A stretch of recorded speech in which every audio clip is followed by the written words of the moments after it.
All right, welcome in, ladies and gentlemen. It's a Michigan basketball postgame. Michigan at Nebraska, and the Wolverines come away with a 35-point victory.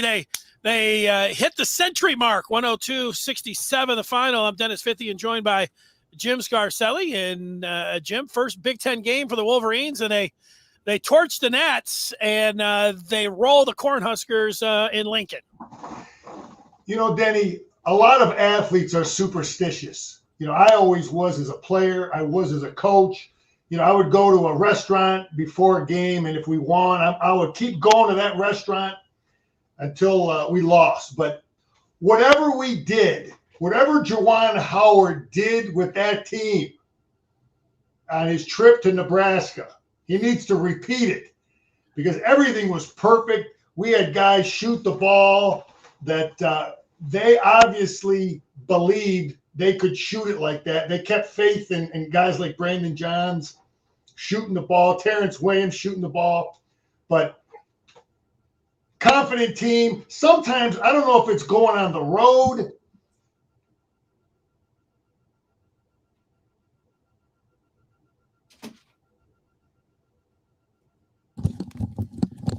Yeah, sorry. The producer needed to come in to grab something and hand me a note. And the note is that Michigan, they had 6 different players hit threes in the first half. They end up with 8 different guys making a three. And for those wondering out there, that was close to a record 9. I didn't hear that last point that you made, Jim, the last 20 seconds. Superstitious. So if they went to your favorite restaurant, they're going there, and if they ordered a bloomin' onion on the side, or got some chives on the baked potato, they're coming back and doing the same thing again. That's right. Repeat it, because I just I was superstitious as a player, superstitious as a coach, and everything for some reason clicked. We look like a confident team. I was also saying sometimes when you get away from home, I don't know if they feel more pressure shooting the ball at home. But, I mean, we definitely look like a loose, confident team.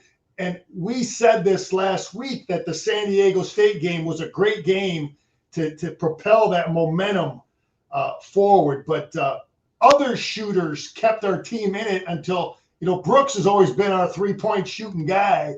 He came along later in the game, but it's just a beautiful thing. I mean, the Nebraska coach, old Fred over there, he had to be scratching his head, because Robbie Hummel kept talking about the scouting report. The scouting report, don't leave. Well, guess what? The scouting report was let those guys shoot, and they were blowing it up, tearing it up. So now the scouting report for Michigan, it just got a lot tougher for a lot of teams in the Big Ten. Yeah, the mayor, Fred Hoiberg, his team did not have much of a response here. They didn't guard. They didn't look like they played, much defense. They didn't, too much offensively here, but I'll just credit Michigan, and really, Michigan didn't have Moussa Diabate, who's out. He left that San Diego State game. They said he was ill, and so he wasn't back and for this one. So Brandon Johns goes in there and gets the start. And, I would say, when you score 100 points, you might say, wow, who was the star of the game? Brandon Johns hit the first bucket, and he looked, I don't know if he looked looser or more comfortable, more assertive, more under control, maybe all of those things. But I like how he played. He had 16 points in the first half. What did you think of Johns? Yeah, he was outstanding. Thank God he doesn't hear the media. He's not hearing all this outside rhetoric, because if he heard all the things people are saying, he probably, would just go in the toilet. But his coaches obviously are seeing things we don't see. That's why they kept going with them. They're staying with them. They see the kid play great in practice and scrimmages. I mean, he was outstanding. That's as good as we've seen him play, shooting the ball. And he was, smarter. I think he had a charge down in there, but, he was just a defender, a shot blocker. Obviously the scoring is huge when he can get that going. But, sometimes, Denny, shooting is contagious. That's just how the game is sometimes, especially when you get a lead. Now you don't have as much pressure on making those shots. When, some of those games we shot the ball poorly, we were in tight games. Those are more pressure shots, and it's easier to make shots when you're ahead. And again, there's so much of shooting is mental, but it was a great thing to get that going.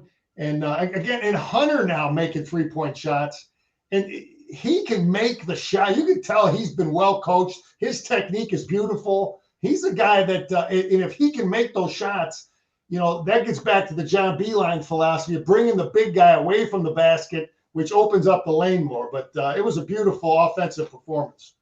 Yeah, not so fast on John's, listening or watching the media, he's a known subscriber to the Maize and Blue Review. So he's watching these videos. So, hey, what's going on, Brandon? You're watching this at a later time. And yeah, I mean, he was assertive. I think your point on Hunter Dickinson, Hunter, he didn't come out of the gate where you're like, man, this guy's all American. He's tearing it up and everything else.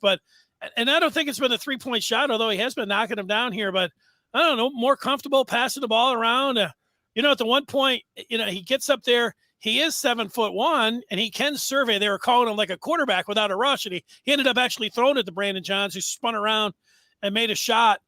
You can do so many different things when you have him away from that basket. If teams are going to let him shoot, I know at this point now that he's made enough, go ahead and cast a few up there, and if you're going to hit him, that's going to be good. But that's going to draw more of the defense to him. Michigan's going to be able to do a lot more things. I thought, one of the, and I bet Juwan Howard will say this in the postgame, I really thought the team passed well, whether it was Hunter. Sometimes, you want him to keep it, and if they're not really showing hard on him, he can break through there. He had a left hook, he had a right hook, but also he was getting the ball out, and they were kicking it around the wing, and a few times it was reminiscent of last year. Last year, they'd give it to Hunter, they would sag to him, he would kick it out, and then they would move it around, and somebody would be out there and just standing still and shooting the three, and there were some signs of that. I know it was Nebraska and everything else, but a good pass and a good crisp pass and being open and being able to knock down shots is good practice, whoever you're doing it against. And it is a game, and it does count. It is the Big Ten. So those were all good signs. Yeah, Denny, a lot of that is just repetition and feeling comfortable with your teammate.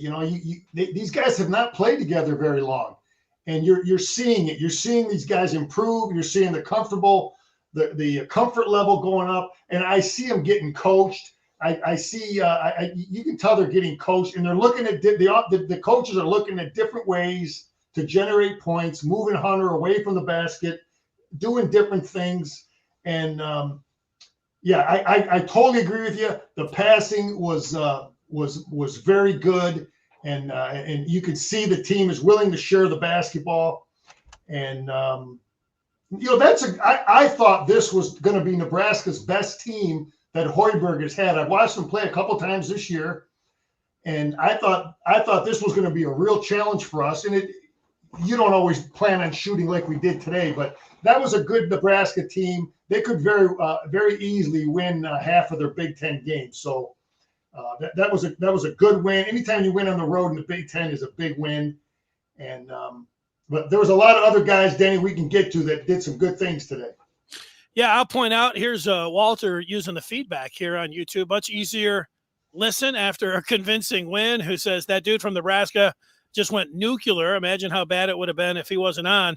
He's talking about a Verge Jr., who ended up with 31 points. Yeah, he was, I don't know if that was John Morant or Verge. Everybody tried to step in front of him, and he did have it going. And it wasn't just on his drives, man. He was also knocking him down from 3-point range. And Taminga, the southpaw, he didn't meet a shot that he didn't like. He was trying to step back, 26-footer over Hunter Dickinson. That was pretty entertaining in the early going. But yeah, that was no Musa tonight as well. So yeah, Scar saying it, getting a road win, getting one on the Big Ten. You take those. And you like it. Eli Brooks did not shoot well in the first half. He was 0 of 5 from downtown, 1 of 7. Overall, he did find it in the second half, but 6 different guys hit threes. We talked about this Saturday. It wouldn't have been the biggest surprise, although neither of us predicted that we thought Devontae Jones would be back out there as the starter. And this is one of your things that you talk about. That they're doing things in practice because they're not going from exactly what they see from the next game and saying, okay, this is what you get and this is how the rotation is working the next time around. Juwan's working at something in practice, and he's putting different guys on there. I think Zeb Jackson could be a real key here for Michigan. He's big. He can knock down. He's got a different kind of game where he looks like he can score in a variety of different ways here and gives him another option. And he's got some size there, and he's got some experience. So that's another guy that they can throw in there. But a lot of different guys, point guard wise, Scar, Michigan did not.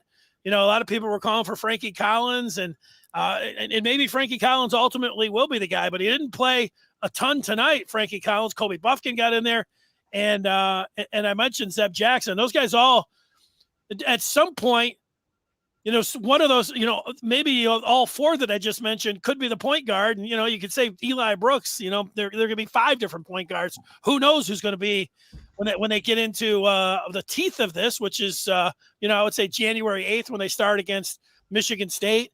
It could be any of those guys, and certainly 2 or 3 of the combination getting the bulk of the minutes. Yeah, you know what I like about Zeb Jackson, and he's just a young kid yet still, Bo, but he has the ability to be the driver and the shooter. That's the guy you don't want to cover. You don't want to cover the guy who can do both, and he appears to do both because he can finish at the rim. He's got length, and he can make the shot. He's just got to, more repetition shooting, more confidence shooting the three, because when he becomes the confident kid at the perimeter, he can definitely take you to the hole if you extend on him. And obviously, Frankie Collins can finish at the basket, and he is strong. He tried to take a charge today. I like his hustle. I like his effort. He's got to continue to work on his shot to make the defenses have to honor that. But yeah, there's definitely some good-looking guards there. I thought Jones was better. He looks like he's really trying to be smarter on defense and not have the dumb fouls. But he made a shot today, and he's going to keep getting better. And guard play is developing depth and getting better. Yeah, and Caleb Houston, he could be a star for this team. He's really over the last 2 games shot it well, and you can see that, like, when he's open and has his feet set, you want him to shoot it every single time. He's got that kind of stroke. He's got that kind of ability. And he doesn't just settle for the 3. He will put it on the floor. There was one time we talked about the ball movement. He was in the opposite corner. It went around to him. He could have easily shot the 3. Instead, he drove the lane and got a nice layup. You've seen that. You've seen him pass a little bit. Couple turnovers with him here, but that the shot is coming along is something that Michigan, shot in the arm, they really need him to be a volume shooter and a knockdown shooter, and he's showing signs of that. I think that's good. I also think Terrence Williams, whatever he had going, you said eating at the same restaurant, wearing his headband, wearing the different things, whatever he did, I would demand if Juwan Howard says anything, say, hey, Terrence, whatever you did, do it again, because he didn't miss anything in the first half. And overall, he had 20 points, 8 of 11, 3 of 3 from downtown. Keep doing the same thing, TW2, because you play like that, Michigan will be a factor in the Big Ten. Yeah, you start with Houston. I mean, he was outstanding. That's the kid I saw in high school. I saw him play many times in high school, and he could shoot the ball. He's getting that Big Ten confidence. He's, they need. We're about 8 games in now. What are we, Danny? 7, 8 games in. You're seeing it now. You're seeing the confidence, and the more of a threat we have at the 3-point line, you're going to get back to seeing Hunter Dickinson on the low block dominating more, because they won't be able to swarm them like we saw against Tarleton and some of those teams earlier.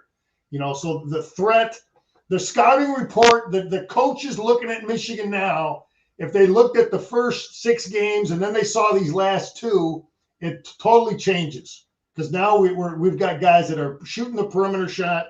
And so now they got to decide, are they going to leave Brendan Johns open again? Are they going to leave Williams open? And obviously you can't leave Houston. So the threats are developing, the confidence is growing, and that's all good for the big fella down low. Yeah, Michigan started well. I think 13-13 was the last time that the Wolverines pulled away. They were up by 19 at the half, 51-32. They go on to the 35-point victory, 102-67. They do move to 6-3 on the season. This is the first game that they have played where they were not ranked in the top 25. They started the season ranked number 6, got as high as 4, but with those 3 losses, that has knocked them out of the top 25. But this was a step in the right direction. Obviously, they play Minnesota coming up. It'll be the home Big Ten opener That game is this Saturday, and I have down a 6:30 start against the Gophers. Undefeated. All right. I think they're the undefeated Gophers, and they brought a bunch of transfers in. So yeah, that'll be a test. But yeah, we're definitely a confident bunch, playing a lot better, a lot smarter on defense too, Danny. You're seeing smarter rotations. I like the full court press, the trapping press. Houston at the top gets them out of the rhythm. You might get 2-3 turnovers a game. You got to do it without following though. You know, you got the big 6'8" kid at the top on that press that Juwan has been utilizing, and that is good because it slows it. By the time they get the ball past half court and get into their offense, they might be looking at 12, 15 seconds to try to get a shot. So I like what they're doing there, and we're getting better at at implementing that scheme, that trap. All right, Scar, before I get your final thoughts here, let's get our 3 stars of the game. If you have any thoughts, you can give them. I know I'm throwing this right at you here, but it's something new in the post game. And you know what? I know you can make decisions at the line and just like that. We'll start 3-star to 2-star. Give me a star. Who do you think's the number 3 star in this game? I'll give you a couple of the, Terrence Williams did have 20 points off the bench. Brandon Johns did play really well, had 20. Caleb Houston had 16. And Dickinson with 15. I would think it'd have to be, I mentioned 4 or 5 guys there, but you can only go with 3. Who's your number 3 star, Scar? Okay, so let me get this right. 3 is the best performance? No, 3 is 1. Okay, I'm going to say I'm going to go with Caleb Houston because when we have him going, when we get him going on a confident, regular, consistent Isaiah Livers type, a Jordan Poole basis, when the Michigan Wolverines know that guy is there and he's going to knock them down, and he's starting to show that. So he's my 3-star. He's still making mistakes on defense. He's still making some mistakes. Otherwise, he'd have been higher up on my star rating, but he's definitely moving along. Who's your number 2 star? My 2-star would probably be oh boy.